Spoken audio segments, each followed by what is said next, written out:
Hey, so I was in the process of finishing up something that I was writing, and I was pretty much just speaking to the heart of all of us who have fallen into this trap of being in love with the things of this world, being in love with miraculous healings and the blessings of God and the things that God can do for us more than Him. And what I just felt led in my heart to say right now is that we can't blame false teachers. We can't blame false prophets.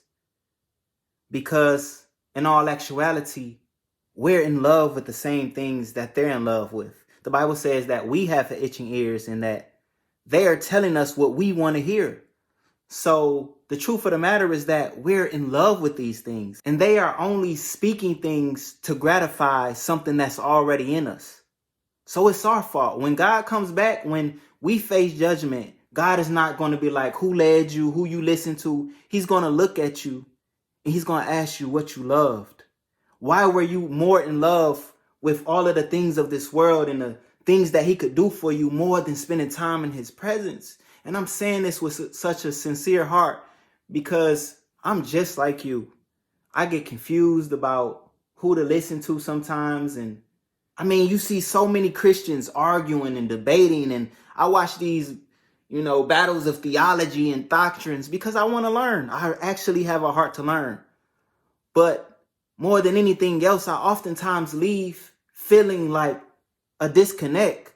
Like, I don't know what to do, Lord. Who's right? Who's wrong? What should I listen to? We have so many people on the internet like this a false teacher, and this person, you shouldn't listen to their doctrine because they screw this part up, or they're doing this. Look at that. That's unrighteous.